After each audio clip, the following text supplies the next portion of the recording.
नमस्ते, यहाँहरु सम्पूर्णलाई स्वागत छ नेपाल अनलाइन स्कुलको युट्युब च्यानलमा। हामी चाहिँ कक्षा 10 को नेपाली विषय चाहिँ पढिरहेका छौं है र नेपाली विषयको हामीले पाठ 1 मा रहेको जन्मभूमि भन्ने शीर्षकको चाहिँ एउटा कथा पढिसकेका छौं पहिलो भिडियोमा र यो चाहिँ दोस्रो भिडियो र यो भिडियोमा चाहिँ हामी अभ्यासहरु गर्ने छौं है त जुन चाहिँ जन्मभूमि कथामा रहेका अभ्यासहरुलाई गर्ने छौं। यहाँ अभ्यास मात्रै छैन व्याकरण पनि रहेको छ, त्यसलाई पनि म कभर गराउँछु नै है। र अब हामी अभ्यास तर्फ लागौं है त। आज चाहिँ ढिला नगरिकन हामीले अभ्यास चाहिँ 3 नम्बर सम्म चाहिँ गरिसकेका छौं है। पहिलो भिडियोमा नै तपाईहरुले चाहिँ हेर्नु होला, यदि हेर्नु भएको छैन भने त्यसपछि थाहा हुनेछ है। र अब हामीलाई चाहिँ के हुन्छ त यहाँ 3 नम्बरमा भनेको चाहिँ पाठको अन्तिम अनुच्छेद श्रुति लेखन गर्नुस् भनेको छ। हाम्रो लास्ट प्याराग्राफ चाहिँ हामीले पढ्ने, सुन्ने र लेख्ने रहेको थियो है। यो गर्नु भयो होला तपाईहरुले, मैले विश्वास गरे। यदि गर्नु भएको छैन भने चाहिँ पढ्नुहोस्, त्यसपछि बुझ्नुहोस्, त्यसपछि आफै लेख्ने प्रयास पनि गर्नुहोस् है त। यो चाहिँ प्र्याक्टिसको लागि मैले छोडिदिएको थिएँ।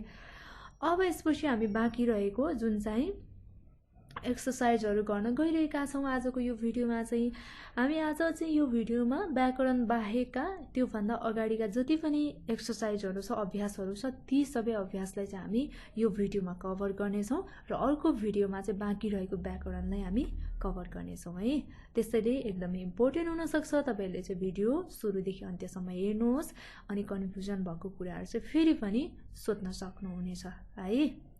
ल आउनुस् अब हामी सुरु गर्छौं आजको हाम्रो पहिलो एक्सरसाइज। के रहेको छ यहाँ बोलाइ छ, हामीले सुन्ने काम सकिसकेका छौं यो भन्दा अगाडि है। अब यहाँ चाहिँ हामीले बोलेर अथवा हामीले चाहिँ बोलेर मौखिक उत्तर दिनुपर्ने कुराहरु रहेको छ। यहाँ हामीले चाहिँ भन्नुपर्ने कुराहरु छ। बोल्ने अथवा बोलाइ भन्ने बित्तिकै हामीले बोलेर चाहिँ उत्तरहरु अथवा यो अभ्यासहरु चाहिँ गर्नुपर्ने हुन्छ है। अब ढिला नगरी म तपाईहरुले 4 नम्बरको प्रश्न पढ्छु, त्यसपछि यहाँ भएको कुराहरु सबै भन्छु है। सुरुमा हामी प्रश्न पढौं। यहाँ के भनेको रहेछ त 4 नम्बरमा हेर्नुहोस् त, तलका शब्दको शुद्धसँग उच्चारण गर्नुहोस् भन्ने छ है। यो चाहिँ एकदमै शुद्धसँग हामीले के गर्नु पर्यो, पढ्नु पर्यो। यसको जुन शब्दको चाहिँ उच्चारण चाहिँ एकदमै शुद्धसँग गर्नु पर्यो हामीले है। ल ठीक छ, अब म यसलाई चाहिँ पढेर शुद्धसँग उच्चारण गरेर चाहिँ तपाईहरुलाई सुनाउँछु। तपाईहरुले पनि सँगसँगै प्रयास गर्न सक्नुहुन्छ है। ल अब यहाँ हाम्रो पहिलो के छ, अहंकार भन्ने छ है। हामीले अहंकार भनेको चाहिँ के हो, यसको अर्थ चाहिँ के हो त भनेर त अगाडि पाठमा नै कथामा नै पढिसकेका छौं। यदि बिर्सिनु भएको छ भने ठीक छ, फेरि पनि सम्झिन होला, म भनिहाल्छु यसलाई है। अहंकारी भनेको चाहिँ के हो, यहाँ हामीलाई कतिवटा भन्दाखेरि यति शब्दहरु दिएको छ है। यहाँ कतिवटा छ, 2 4 6 8 9 वटा शब्दहरु छ। यी शब्दहरु चाहिँ कहाँबाट लिएको हो त सबै भन्दाखेरि हामीले हिजो पढेको कथामा थियो नि है। शब्दको अर्थ त्यहीबाट चाहिँ लिएको हो है त। यसलाई चाहिँ हामीले शुद्धसँग चाहिँ के गर्नु पर्यो, उच्चारण गर्नु पर्यो अथवा पढ्दाखेरि एकदमै शुद्धसँग चाहिँ पढ्नु पर्यो भनेको मात्रै हो यसलाई चाहिँ है। अब यसको चाहिँ अर्थ पनि म भनिदिन्छु। अहंकार भनेको चाहिँ के हो त, हामीले हिजो पढेकोमा के थियो त भन्दाखेरि सम्झ्यौ त के रहेछ, आफूलाई सर्वेसर्वा ठान्ने है। घमण्ड, सेखी भन्छ नि, त्यसलाई चाहिँ के भन्छ त, अहंकार। अहंकार भनेको चाहिँ घमण्ड हो भनेर हामीले बुझ्नुपर्छ है। ल हेर्नुस् अर्को शब्द के रहेको छ, हडफ्नु। यसलाई चाहिँ हडफ्नु भनेर पढ्नुपर्छ है। अब हडफ्नु भनेको चाहिँ के हो त भन्दाखेरि हामीलाई याद छ, किनकि हामीले हिजो कथामा नै पढिसकेका छौं है। अरूको धनमाल अथवा सम्पत्तिहरुको चाहिँ हाकाहाकी लिने के है, लिएर फिर्तै नदिने, त्यसलाई चाहिँ के भनिन्छ त, हडफ्नु भनेर भनिन्छ। त्यसैगरी अर्को भनेको के छ यहाँ हाम्रो शब्द, सर्वाधिक भन्ने छ। अब यसलाई मैले अर्थ पनि भनिरहेकी छु तपाईहरुलाई सम्झिनलाई, बुझ्नलाई सजिलो होस् भनेर। तर यहाँ चाहिँ शब्दको चाहिँ उच्चारण यानि कि पढ्नु मात्रै थियो है। मैले यहाँ त्यो सँगसँगै तपाईहरुले सम्झनका लागि सजिलो होस् भन्ने उद्देश्यले चाहिँ यसको अर्थ पनि पुनः दोहोर्याइरहेकी छु। अब सर्वाधिक भनेको चाहिँ के हो त, सर्वाधिक भनेको चाहिँ सबैभन्दा बढी भन्ने हुन्छ यसको अर्थ चाहिँ। अब अर्को भनेको चाहिँ के रहेको छ त परास्त भन्ने शब्द छ है। अब परास्त भनेको चाहिँ के हो त भन्दाखेरि पराजित भएको अथवा हारेको भन्ने अर्थ लाग्छ यसको।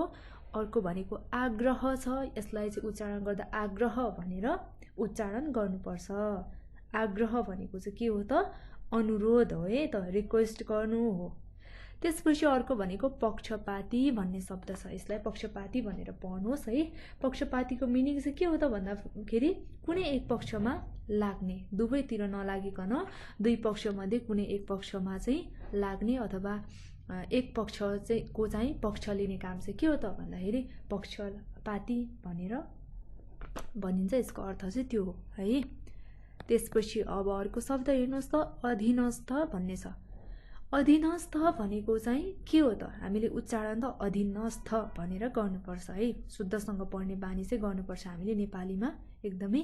त्यसैले यो अभ्यासको लागि चाहिँ शुद्धसँग उच्चारण गर्नुहोस् भनेर हामीलाई प्रत्येक पाठमा है, प्रत्येक लेसनमा चाहिँ हामीलाई दिएको हुन्छ। त्यसैले हामीले कुनै पनि शब्दहरू पढ्दाखेरि शुद्धसँग उच्चारण गर्ने बानी पनि गर्नुपर्छ है। अब अधीनस्थ भनेको चाहिँ के हो त, हामीले हिजो पढेका त थियौँ तर हामीलाई याद आएन है। ठिक छ, याद आएन भने म सम्झाइदिन्छु, फेरि पनि हामीले सम्झिनुपर्छ है। अधीनस्थ भनेको चाहिँ के हो त भन्दा अर्काको बसमा परेको अथवा परतन्त्र है, यसलाई चाहिँ अधीनस्थ भनेर भनिन्छ। अब यसलाई चाहिँ कसरी उच्चारण गर्ने त भन्दाखेरि हस्तान्तरण भनेर उच्चारण गर्ने अथवा पढ्ने है। हस्तान्तरण भनेको चाहिँ के हो त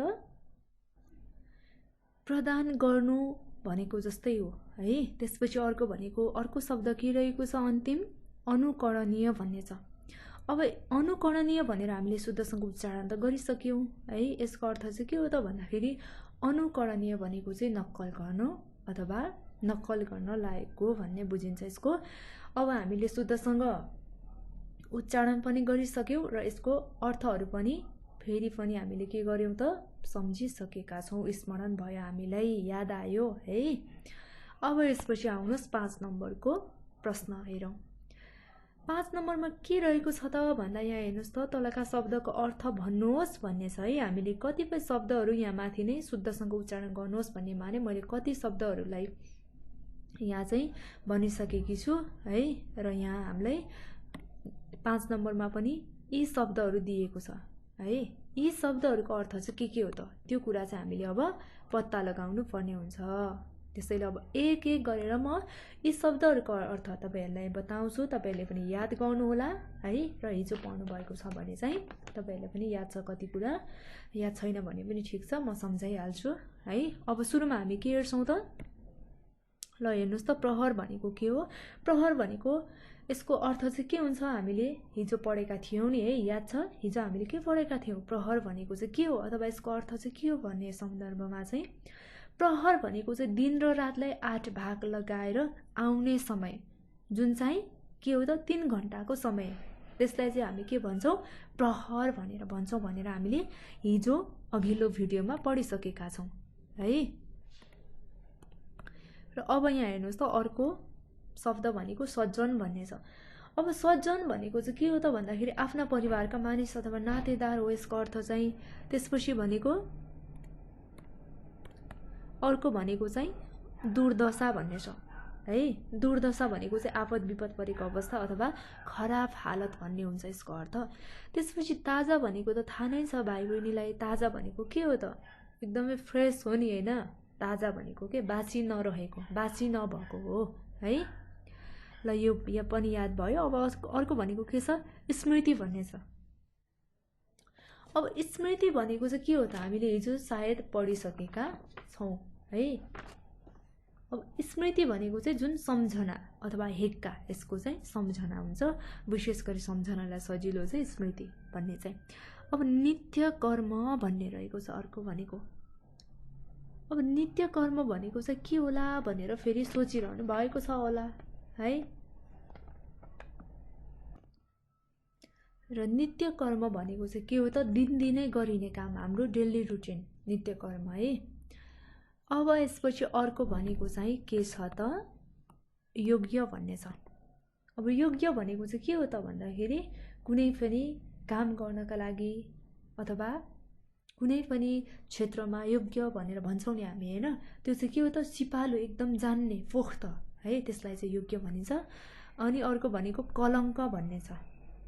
अब कलङ्क भनेको चाहिँ के हो त भन्दाखेरि दोष कसुर अब्जस है, यसको अर्थ चाहिँ यो चाहिँ हामीले अघिल्लो भिडियोमा जुन कथा पढ्दा पनि पढिसकेका छौँ। अब अर्को भनेको प्रतीक्षा। प्रतीक्षा भनेको चाहिँ कुनै कुराको आशामा रहेको पर्खाइ अथवा बाटोको हेराइ, हामी प्रतीक्षा वेटिङमा छौँ भन्छौँ नि है, त्यसको अर्थ चाहिँ यो प्रतीक्षाको अर्थ चाहिँ पर्खनु अथवा बाटो हेराइ भन्ने हुन्छ। अब अर्को भनेको चाहिँ के छ, अविस्मरणीय भन्ने छ है। यो शब्दको अर्थ चाहिँ के हो त अविस्मरणीय। हामी भन्छौँ नि प्राय कस्तो अविस्मरणीय क्षण है, केही कुराहरू हामीले बोलीचालीको भाषामा प्रयोग गरिरहने शब्दहरू हुन् है यिनीहरू चाहिँ। अविस्मरणीय भनेको चाहिँ के हो त बिर्सनै नमिल्ने अथवा बिर्सनै नसकिने, यसको अर्थ है। त्यसपछि अर्को कार्यभार हेर्नुहोस् त, कार्यभार भनेको के हो, यसको अर्थ भनेको चाहिँ कुनै पनि कामहरू हामीले जिम्मेवारी पूर्वक सम्हाल्नु है, कार्यभार सम्हाल्नु अथवा कार्यभार सम्हालेका थिए भनेर हामीले कतै कतै सुनेका छौँ नि है। त्यो भनेको चाहिँ के हो, आफूलाई दिएको जिम्मेवार चाहिँ राम्रोसँग निर्वाह गर्नु अथवा जुन आफ्नो काम हो कर्तव्य हो त्यसलाई राम्रोसँग चाहिँ पुरा गर्नु चाहिँ के हो त कार्यभार। अर्को भनेको आदर्श है। आदर्श भनेको चाहिँ के हो त, अब आदर्श भनेको चाहिँ एकदमै असल राम्रो भन्ने हुन्छ है। यसको अर्थ चाहिँ हामीले कथामा चाहिँ के पढेका थियौँ त, जुन राम चाहिँ एउटा असल र आदर्श शासकको रूपमा चाहिँ स्थापित भएका थिए भन्ने कुरा चाहिँ हामीले पढिसकेका छौँ। त्यसैले आदर्श भनेको चाहिँ एकदमै असल राम्रो बेस्ट भन्ने हुन्छ है। ल ठिक छ, यहाँसम्म बुझ्दै हुनुहुन्छ होला है। अब यसपछि हामी 6 नम्बरतर्फ लाग्छौँ। 6 नम्बरमा हाम्रो के रहेको छ, लक्ष्मणको चरित्र तपाईँलाई कस्तो लाग्यो पाठका आधारमा भन्नुहोस् भन्ने रहेको छ। अब लक्ष्मण राम लगायतका धेरै पात्रहरूको बारेमा हामीले अघिल्लो भिडियो कथामा नै पढिसकेका छौँ है।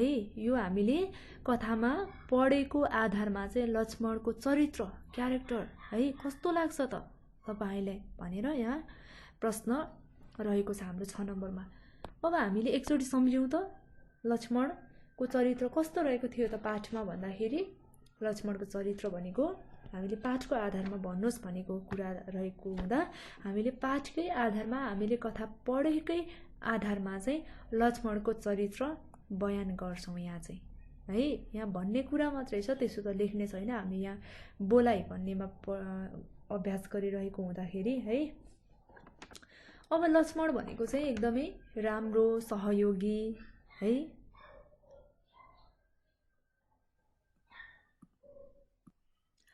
त्यसै गरी आदर्श हैन। त्यसपछि भनेको चाहिँ के रहेको थियो त, एकदमै राम्रो है आज्ञाकारी पुरुषको रूपमा चाहिँ यहाँ पाठमा भनिए अनुसार चाहिँ चिनिएको छ है। हामीले चाहिँ लक्ष्मणको चरित्र भनेको कस्तो कस्तो रहेको थियो विभीषणलाई सम्झाउँथ्यो, तपाईँ नै अब लङ्काको राजा हुनुपर्छ भनेर हैन, त्यो पनि राम्रै हो सहयोगी हो हैन। त्यसपछि भनेको चाहिँ रामलाई पनि अब तपाईको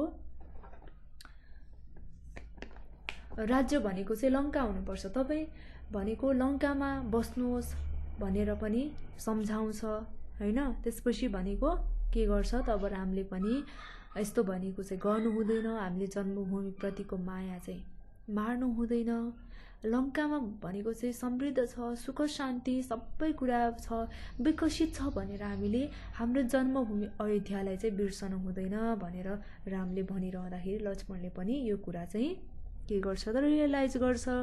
त्यसपछि अनि दाजुभाइ राम लक्ष्मण दुवैको कुराको सहमति भएपछि के हुन्छ, उनीहरू अयोध्या फर्किन्छन् सीतासहित है।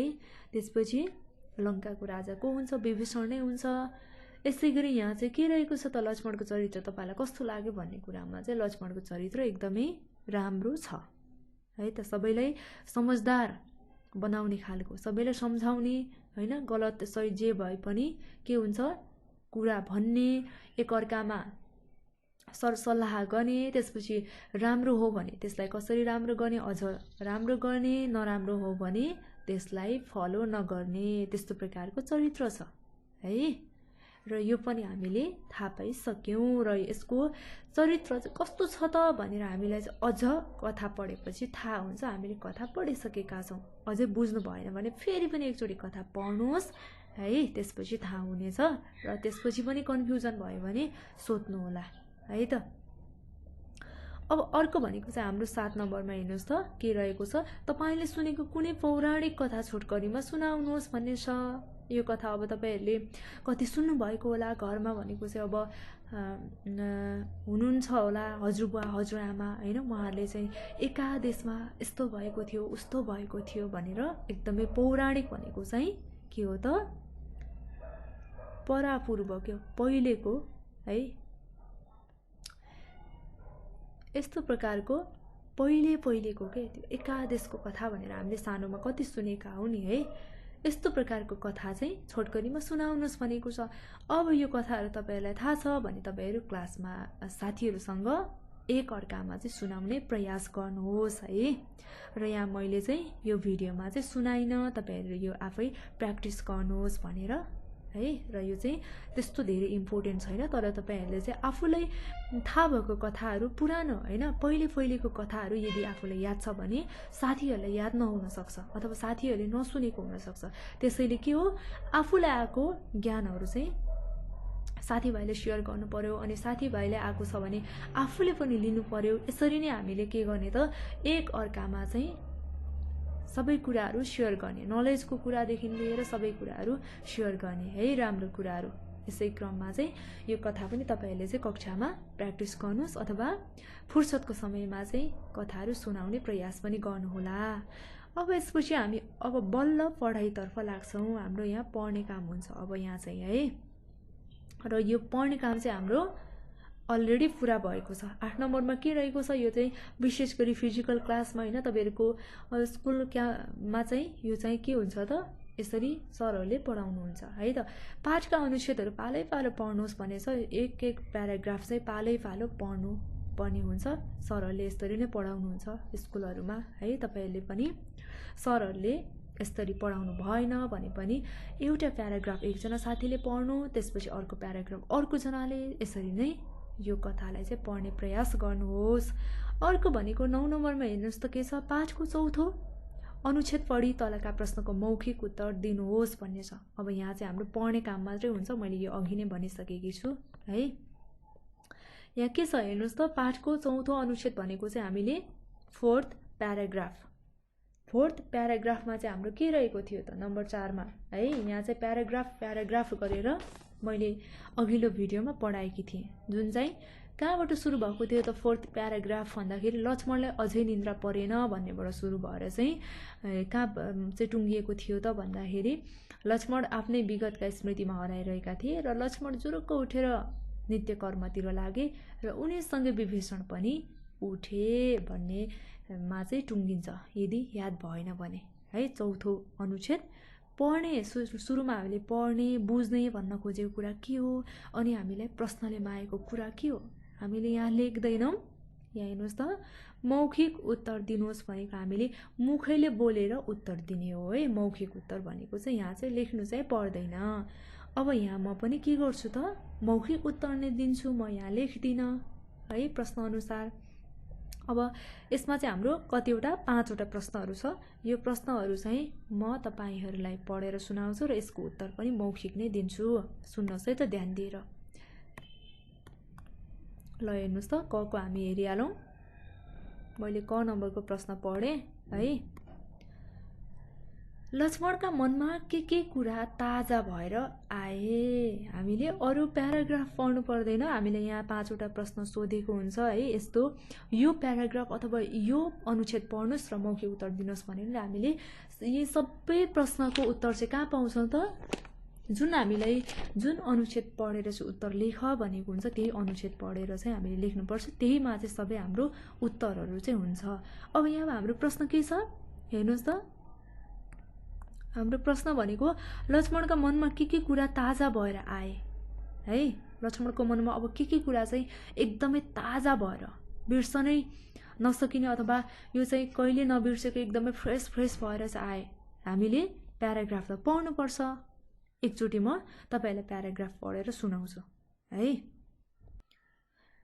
ल यहाँ हेर्नुस् त, हामी सुरुमा यो हाम्रो चौथो प्याराग्राफ है, चौथो अनुच्छेद पढ्छौं। त्यसपछि यी 5 वटा प्रश्नको उत्तर हामी थाहा पाइहाल्छौं। सुरुमा म पढेर सुनाउँछु, तपाईहरु पनि पढ्नुहोस् है। लक्ष्मण अझै निन्द्रा परेन।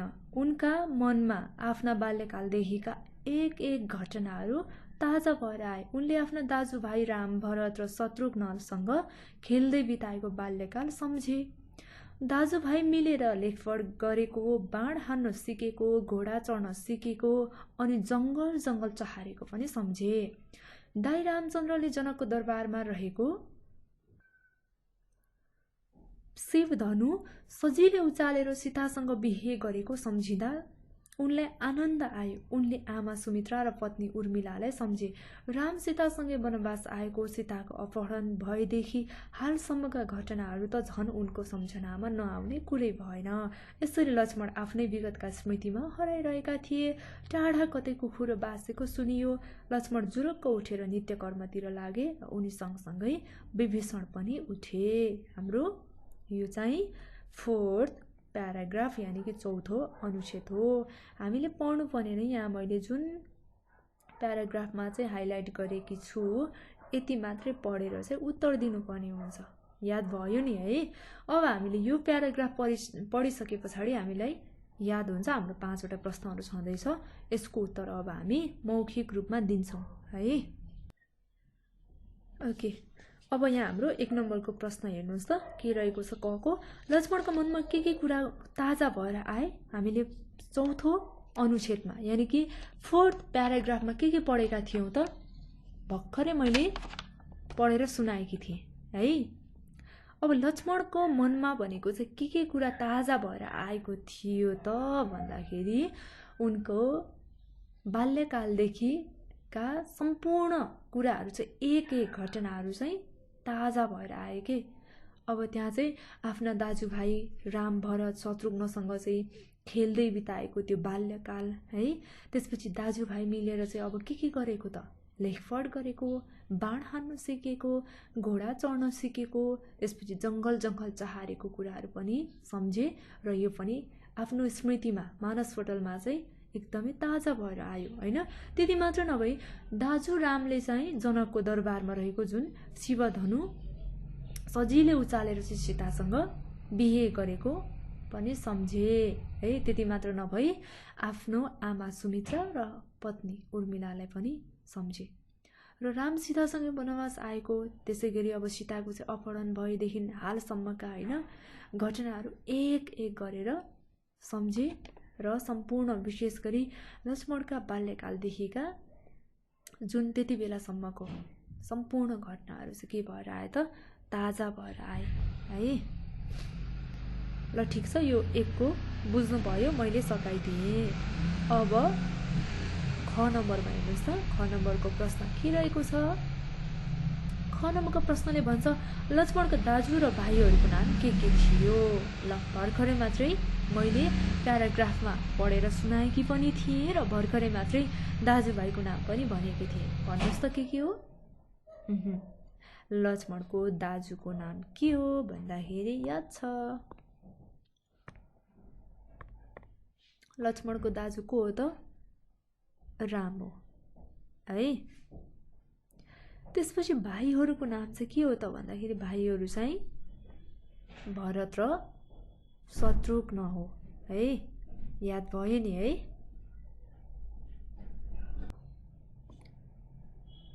त्यसैगरी अब हाम्रो ग नम्बरको प्रश्न, राम र सीताको बिहे कसरी भएको थियो। राम र सीताको बिहे भनेको चाहिँ जुन जनकको छोरी सीता है।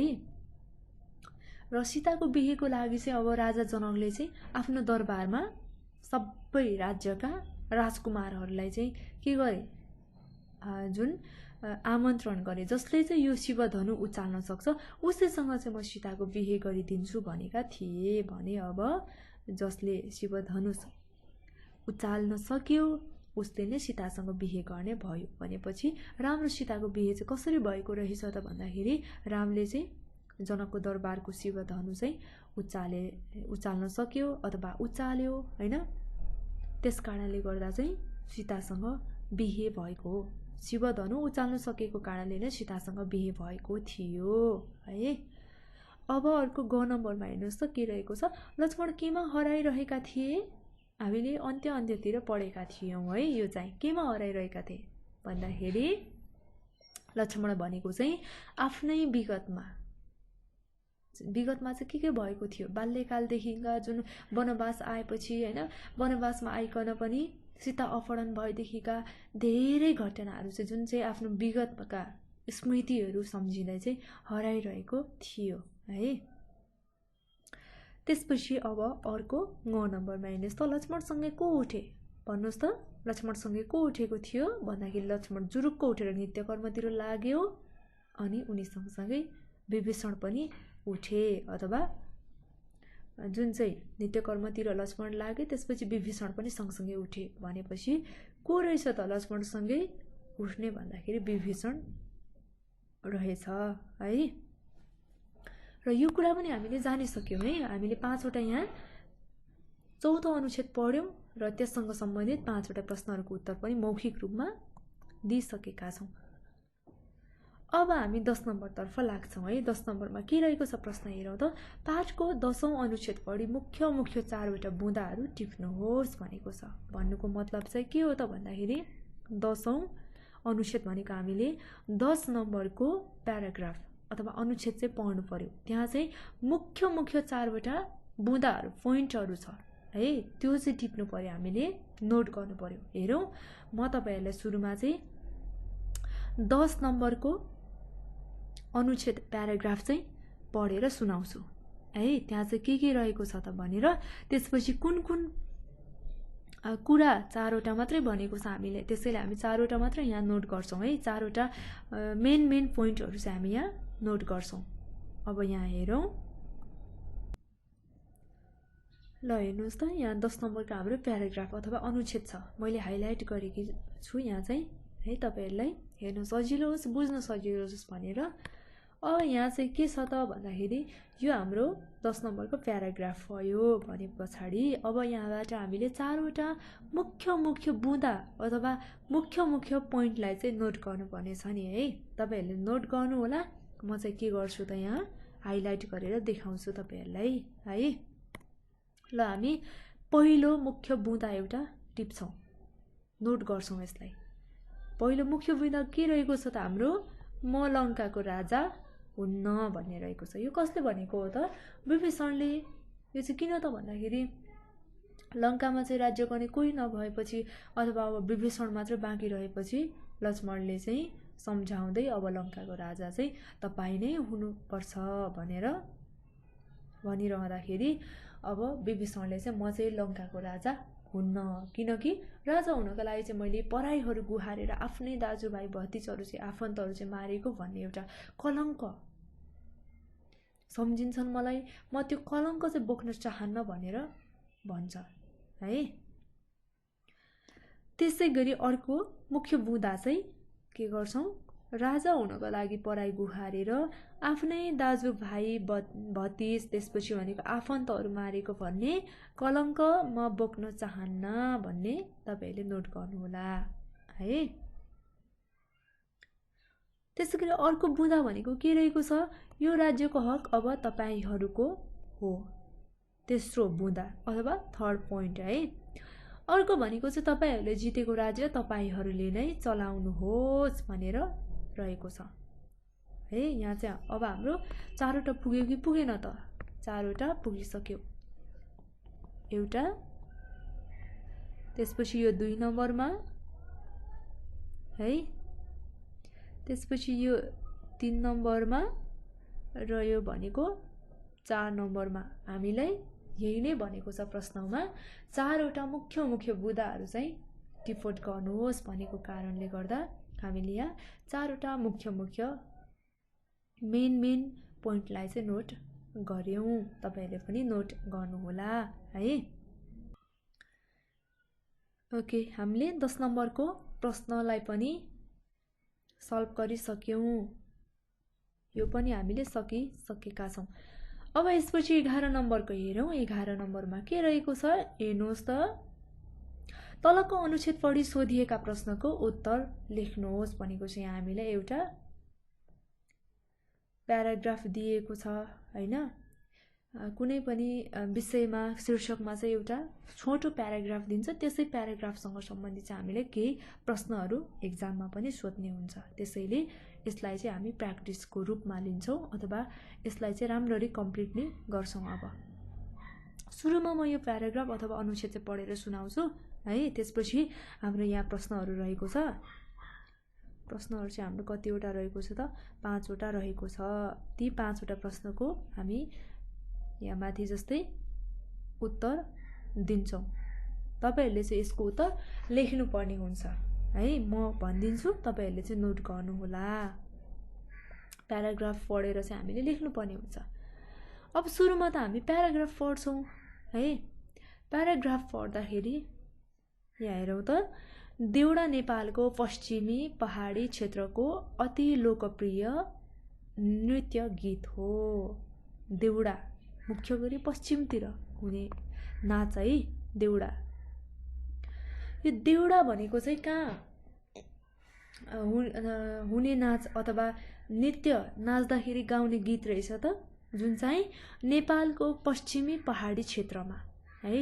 नेपालको चाहिँ पश्चिमी पहाडी क्षेत्रमा चाहिँ एकदमै अति धेरै लोकप्रिय र प्रचलित नृत्य गीतको रूपमा चाहिँ देउडा रहेको रहेछ अथवा देउडा गीत हो है। अब त्यहाँ देउडाका नृत्य र गीत दुवै प्रचलित छन्। देउडा भनेको चाहिँ नृत्य, त्यसपछि देउडाको गीत पनि दुवै प्रचलित रहेछन्। कहाँ त भन्दाखेरि नेपालको पश्चिमी पहाडी क्षेत्रमा। र नृत्यलाई देउडा खेल वा न्याउने खेल पनि भनिन्छ भनेको हेर्नुस् त। अब यहाँ जुन चाहिँ नृत्यलाई है, नृत्यलाई अर्को के भन्नु रहेछ देउडा खेल अथवा न्याउले खेल पनि भन्ने रहेछ। अब यस नृत्यमा सहभागी हुनेहरू कुममा कुम जोडेर हात जोल्ट्याई सामूहिक तालमा खुट्टा अघि पछि गरेर मन्द तालमा चाहिँ नृत्य गर्ने गर्छन्। र यस नृत्यका साथ कुनै बाजा बजाइँदैन है। देउडामा चाहिँ देउडा नृत्यमा चाहिँ कुनै पनि बाजा चाहिँ बजाउँदैन रहेछ है। र नृत्यमा पुरुष र महिला तथा बालबालिकाहरू बेग्ला बेग्लै नृत्य गर्न सक्छन् वा एकै ठाउँमा मिसिएर अथवा सामूहिक रूपमा पनि नृत्य गर्न नाच्न सक्ने रहेछन्। एउटा ठूलो आँगनमा जम्मा भएर देउडा खेल्नेहरू मुखामुख गरी दुई समूहमा चाहिँ विभाजित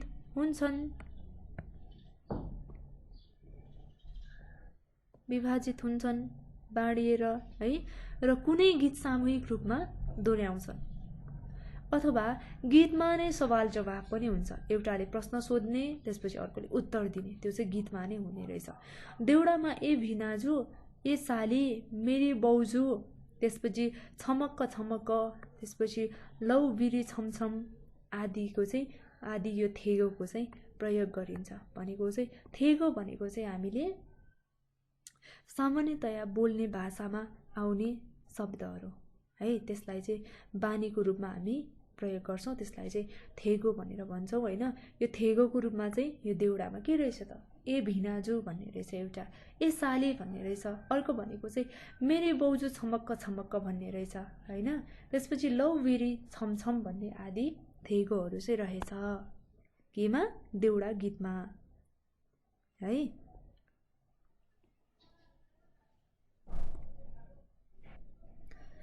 त्यसैगरी अब नृत्यमा चाहिँ सहभागी हुनेहरूले है, जो चाहिँ पार्टिसिपेट हुन्छन् यो नृत्यमा चाहिँ हैन, उनीहरूले चाहिँ विभिन्न प्रकारको सिंगार पटारहरू चाहिँ गर्नु पर्दैन क्या। मेकअपहरू चाहिँ धेरै मात्रामा गर्नु पर्दैन है।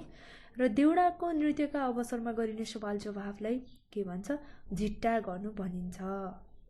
के भनिँदो रहेछ त झिट्टा गर्नु भनेर भनिदो रहेछ, जुन हामीले अघि भनेका थियौँ नि माथि, यहाँ माथि है। यहाँ कहाँ थियो त भन्दाखेरि सवाल जवाफ गर्छन् भन्ने थियो नि यहाँ है। यही कुरा अथवा यही सवाल जवाफको क्रममा सवाल जवाफ गर्ने कामलाई के भनिदो रहेछ त झिट्टा गर्नु भनेर भनिने रहेछ। र झिट्टा गर्दाखेरि अब गीतमा नै गाउँ खाने कथा भने जस्तै गौडो थापिन्छ र गौडो फुकाइन्छ है। र यो चाहिँ हामीले एउटा यहाँ सानो प्याराग्राफ जुन चाहिँ पश्चिमी पहाडी, जुन चाहिँ नेपालको पश्चिमी पहाडी क्षेत्रमा अति नै लोकप्रिय नृत्य गीतको रूपमा रहेको देउडाको बारेमा हामीले केही कुराहरू यहाँ पढिसकेका छौँ। अब यससँग सम्बन्धित हाम्रो प्रश्नहरू छ। सुरुमा त हामी प्रश्न नम्बर 1 को नै सल्भ गर्छौँ ल। अब प्रश्न नम्बर 1 को चाहिँ कसरी गर्ने त भन्दाखेरि म तपाईहरुलाई बताइहाल्छु। सुरुमा म प्रश्न पढ्छु, त्यसपछि यसको उत्तर पनि भन्छु, तपाईहरुले चाहिँ उत्तर पनि लेख्नु होला है। अब यहाँ हेर्नुस् त, क नम्बरको प्रश्न के छ, देउडा कस्तो गीत हो। देउडा कस्तो गीत हो यहाँ पढिसकेका छौं नि हामीले। देउडा भनेको चाहिँ कस्तो प्रकारको गीत हो त भन्दाखेरि यहाँ हेर्नुस् त, नेपालको पश्चिमी पहाडी क्षेत्रको लागि अति नै लोकप्रिय प्रचलित नृत्य गीत हो। देउडा भनेको कस्तो गीत रहेछ त, अति नै लोकप्रिय नेपालको पश्चिमी पहाडी क्षेत्रको गीत रहेछ। यसरी लेख्नुहोस् है, यसरी लेख्नु होला तपाईहरुले चाहिँ। अब म ख नम्बरको उत्तर पनि भनिहाल्छु। देउडा कहाँ प्रचलित छ, देउडा कहाँ प्रचलित छ हेर्नुस् त, देउडा नेपालको, हेर्नुस् है,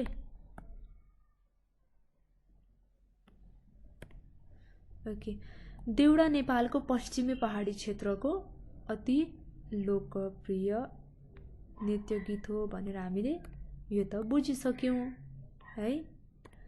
अब यो बुझेपछि देउडा चाहिँ कहाँ प्रचलित रहेछ त भन्दाखेरि देउडा नेपालको पश्चिमी पहाडी क्षेत्रमा चाहिँ प्रचलित छ। यसरी लेख्नुपर्छ है।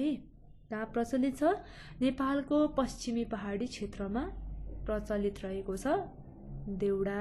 यसरी लेख्नु होला। लेख्दाखेरि देउडा नेपालको पश्चिमी पहाडी क्षेत्रमा प्रचलित छ भनेर लेख्नु होला है। अब यसपछि हाम्रो अर्को प्रश्न छ ग नम्बरमा। ग नम्बरको प्रश्न के रहेको छ हेरौं त, देउडा कसरी नाचिन्छ। प्याराग्राफमा हामीले पढिसकेका छौं र फेरि पनि म एकचोटी तपाईहरुलाई रिभिजन गराइहाल्छु।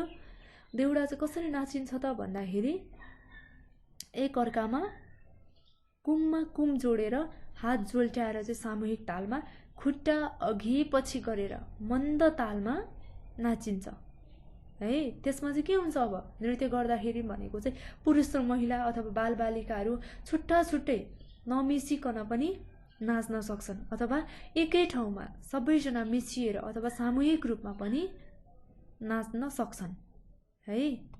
यो कुरा चाहिँ हामीले यहाँ लेख्नुपर्छ। देउडा कसरी नाचिने रहेछ त, कुममा कुम जोडेर, त्यसपछि के गरेर हात जोल्ट्याएर, त्यसपछि भनेको चाहिँ खुट्टालाई अघि पछि सारेर हैन, बालबालिका पुरुष महिलाहरू छुट्टा छुट्टै भएर अथवा सामूहिक रूपमा पनि नाच्न सकिने रहेछ। देउडा चाहिँ यसरी नाचिन्छ है। अब अर्को भनेको ग नम्बरको हामीले सक्यौं। घ नम्बरमा हेर्नुस् त के रहेको छ, देउडा नृत्यमा को सहभागी हुन्छन्। देउडा नृत्यमा को सहभागी हुन्छन्। यसमा को सहभागी हुन्छन्, महिला पुरुष बालबालिका सबैजना चाहिँ सहभागी हुन्छन् है। अब यसपछि ङ नम्बरमा हाम्रो प्रश्न छ, देउडामा कुन कुन थेगोको प्रयोग हुन्छ। यो थेगोहरू मैले भर्खरै मात्रै भनिसकेकी थिएँ। यहाँ हेर्नुस् त कुन कुन थेगो प्रयोग हुँदो रहेछ। देउडामा प्रयोग हुने थेगोहरूलाई चाहिँ म हाइलाइट गर्दैछु तपाईहरुलाई बुझ्न, सम्झिन, पढ्न र लेख्न सजिलो होस् भनेर है। अब यहाँ हेर्नुस् है त, देउडामा प्रयोग हुने थेगोहरू के रहेछ त। ए भिनाजु भन्ने रहेछ अर्को एउटा है। त्यसपछि एउटा के रहेछ ए साली भन्ने रहेछ। यो चाहिँ देउडामा प्रयोग हुने थेगोहरू। यसलाई नै उत्तर लेख्नुपर्ने हुन्छ हामीले प्रश्नको है। यसलाई उत्तर बनाउनु होला हजुरहरूले। अर्को भनेको के रहेछ मेरी बाउजू छमक्क छमक्क भन्ने थेगो रहेछ। त्यसै गरी अर्को के रहेछ लौ बिरी छमछम भन्ने थेगो रहेछ। कतिवटा रहेछ हाम्रो देउडामा 4वटा थेगो चाहिँ रहेछ यहाँ हाम्रो प्याराग्राफ अनुसार अथवा अनुच्छेदमा दिए अनुसार। यति कुरा चाहिँ हामीले जुन मैले हाइलाइट गरेको छु यी कुरालाई चाहिँ यहाँ लेख्नुपर्छ है। ए भिनाजु ए साली मेरी बाउजू छमक्क छमक्क लौ बिरी छमछम भन्ने चाहिँ देउडाको थेगो रहेछ। देउडामा प्रयोग हुने थेगो है। यो पनि हामीले गरिसक्यौं र हामीले अहिलेसम्म चाहिँ के गरेका छौं त भनेर एकचोटि म फेरि पनि दोहोर्याउन चाहन्छु है। हामीले पहिलो भिडियोमा कथा पढिसक्यौं, कथाको बारेमा बुझिसक्यौं। त्यसपछि केही 1-2वटा एक्सरसाइज पनि गर्यौं जुन चाहिँ हाम्रो पढ्ने मात्रै अथवा मौखिक रूपमा पढ्ने त्यसपछि बुझ्ने मात्रै रहेको थियो है। त्यसपछि हामीले सुन्ने काम गरेका थियौं सुरुमा त है। यहाँ हेर्नुस् त हामीले सुरुमा एक्सरसाइजमा के गरेका थियौं त सुनाइ भनेको चाहिँ सुन्ने काम के है। सुनेर चाहिँ भन्ने काम गरेका थियौं। यस्तो खालको अभ्यास चाहिँ हामीले गरेका थियौं। त्यसपछि बोलाइ भनेको चाहिँ हामीले बोल्ने काममा के परेको थियो त अथवा के पर्दछ त भन्दाखेरि शुद्धसँग शब्दहरू उच्चारण गर्ने, त्यसपछि शब्दको अर्थहरू भन्ने हैन, त्यसपछि कथाहरू भन्ने, त्यसपछि पाठको आधारमा सोधेको केही प्रश्नहरूको बारेमा आफ्नो अभिमतहरू राख्ने। तपाईलाई कस्तो लाग्यो अथवा मलाई रामको चरित्र कस्तो लाग्यो, सीताको चरित्र कस्तो लाग्यो हैन, लक्ष्मणको चरित्र कस्तो लाग्यो पाठको आधारमा भन्नुहोस् भन्ने कुरा चाहिँ हामीले भन्ने मात्रै हो, यहाँ चाहिँ बोल्ने मात्रै हो। यस्तो प्रकारको पनि गरिसक्यौं। सुरुमा हामीले सुन्ने मात्रै गर्यौं, त्यसपछि बोल्ने काम पनि गर्यौं, त्यसपछि पढ्ने काम। पढ्नेमा चाहिँ हाम्रो प्याराग्राफहरू क्रमैसँग पालै पालो पढ्ने थियो। त्यसपछि हामीले कुनै एउटा दिएको प्याराग्राफ हुन्छ त्यस प्याराग्राफलाई चाहिँ हामीले पढ्ने, त्यससँग सम्बन्धित केही कुराहरू पनि सोधेको हुन्छ प्रश्नहरू। त्यस प्रश्नहरूको हामीले पढेर चाहिँ मुखैले उत्तर दिने, नलेखिकन है मुखैले उत्तर दिने यस्तो प्रकारको अभ्यास पनि गर्यौं। त्यसपछि हाम्रो कथाको अथवा पाठकमा चाहिँ हाम्रो विभिन्न अनुच्छेदहरू रहेको थियो। ती अनुच्छेदहरू मध्येको कुनै मुख्य बुँदाहरू पोइन्टहरू पनि टिप्ने काम गर्यौं है। र त्यसैगरी मैले अहिले भर्खरै मात्रै भने के कुरा भनेकी छु त भन्दाखेरि कुनै पनि अनुच्छेदहरू हामीलाई एक्जाममा पनि दिएको हुन्छ, यसरी नै दिएको हुन्छ। अब यसरी दिँदाखेरि भनेको चाहिँ हामीले कसरी गर्ने त भन्दाखेरि यसरी दिएको खण्डमा हामीले कुनै पनि विषयको बारेमा अनुच्छेद दिन्छ, केहीको बारेमा यसरी अनुच्छेद दिए पछाडि हामीलाई 4-5वटा प्रश्न पनि तल सोधिने गर्छ। भनेपछि हामीले सुरुमा चाहिँ यो प्याराग्राफ अर्थात अनुच्छेद चाहिँ राम्रोसँग पढ्नु पर्यो, बुझ्नु पर्यो र यससँग सम्बन्धित प्रश्नहरूको चाहिँ के गर्नु पर्यो, उत्तर लेख्नु पर्यो है। यो चाहिँ उत्तर लेख्ने काम पनि हामीले गर्यौं। के को आधारमा भन्दाखेरि अनुच्छेद पढ्ने र त्यसपछि उत्तरहरू दिने, यो काम पनि हाम्रो भइसक्यो। अब अर्को प्रकारको हाम्रो अभ्यास छ लेख्ने। यहाँ चाहिँ वाक्यमा प्रयोग गर्ने, त्यसपछि विभिन्न अनुच्छेदहरूको पुनः लेखन गर्ने हैन, छोटो उत्तरहरू लेख्ने, त्यसपछि विवेचना गर्ने, एकदमै यसलाई चाहिँ लङ डिस्क्राइब गर्ने हैन, विवेचना भनेको चाहिँ। त्यसपछि भनेको चाहिँ शब्दसँग व्याख्या गर्ने है, त्यसपछि रस दीर्घ आदिहरू छुट्याउने। यो प्रकारको चाहिँ हामीले लेखाइको अभ्यासमा गर्छौं।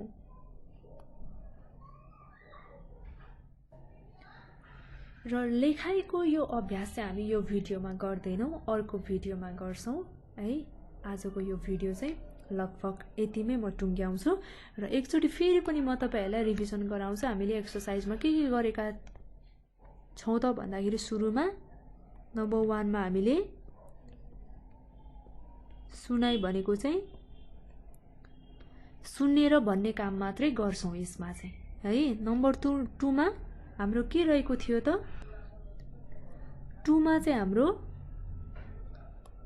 बोलाइ अथवा यहाँ चाहिँ बोलेर केही कुराहरू व्यक्त गर्ने हैन, पाठको बारेमा सोधेको प्रश्नहरूको बारेमा हामीले बोल्ने, यो चाहिँ बोल्ने काम हाम्रो भएको थियो। त्यसपछि 3 नम्बरमा के भएको छ त पढ्ने काम भएको छ। हामीले पाठ पनि पढ्ने, यसपछि भनेको चाहिँ हामीले दिएको प्रश्नहरू पनि पढ्ने, त्यसपछि अनुच्छेदहरू पढ्ने, त्यसको आधारमा चाहिँ हामीले उत्तर भन्ने। यो चाहिँ के गर्यौं त सुरुमा सुनाइ गर्यौं, सुन्ने काम, त्यसपछि बोल्ने काम, बोलाइ गर्यौं हामीले, त्यसपछि पढ्ने काम गर्यौं। अब बाँकी हाम्रो यति गरेपछि के हुन्छ त लेख्ने काम हुन्छ 4 नम्बरमा। यहाँ हेर्नुस् त यो लेखाइको काम चाहिँ हामी अर्को भिडियोमा गर्छौं, अब आउने भिडियोमा है। त्यसैले हामीले चाहिँ यहाँ नर्मली बुझ्नु पर्दा चाहिँ कसरी बुझ्नु पर्ने रहेछ त एउटा कुनै पनि पाठ पढ्दाखेरि हामीलाई सुन्ने काम हुँदो रहेछ हाम्रो, सुन्ने हैन, सुरुमा सुन्ने, त्यसपछि सुनेको कुरालाई बोल्ने हैन, त्यसपछि भनेको पढ्ने र यी तीनवटै कुरा भइसके पछाडी मात्रै हाम्रो के हुँदो रहेछ त लेख्ने काम हुँदो रहेछ। हामीले यो प्याटर्नमा चाहिँ एक्सरसाइजहरू गर्नुपर्ने रहेछ अथवा गर्नुपर्छ है। त्यसैले अब राम्रोसँग सुन्नु पर्यो, त्यसपछि बोल्न पनि सक्नु पर्यो सुनेको कुरा, र पढ्ने बानी बसाल्नु पर्यो, र पढ्ने बानी बसालिसकेपछि हामी कुनै पनि कुराहरू राम्ररी पढ्छौं, पढ्न सक्यौं भने हामीले लेख्न पनि सक्छौं, र पढे पछाडी मात्रै हाम्रो लेख्ने काम हुन्छ। त्यसैले अब यो लेख्ने एक्सरसाइज जति हामी सबै अर्को भिडियोमा गर्नेछौं, अब आउने भिडियोमा है। र आजको यो भिडियो यति नै। तपाईलाई यस मध्येमा आज मैले पढाएको मध्येमा कुनै पनि कुरामा कन्फ्युजन छ भने तपाईहरुले चाहिँ कमेन्ट गर्नुहोला है, कमेन्टमा नि सोध्न सक्नुहुन्छ। त्यसैगरी डिस्क्रिप्सनमा एउटा नम्बर छ, त्यो नम्बरमा पनि डाइरेक्टली कल गरेर तपाईले बुझ्न सक्नुहुन्छ। यसरी चाहिँ पढाउनु भए अझ सहज हुन्छ हैन। यो चाहिँ मैले बुझिन भनेर चाहिँ तपाईले भन्नुहोला है। तपाई सम्पूर्णलाई चाहिँ धेरै धेरै धन्यवाद, र भिडियोजहरु चाहिँ आफ्नो साथीभाइ सम्पूर्णलाई पनि शेयर गर्न नभुल्नुहोला है।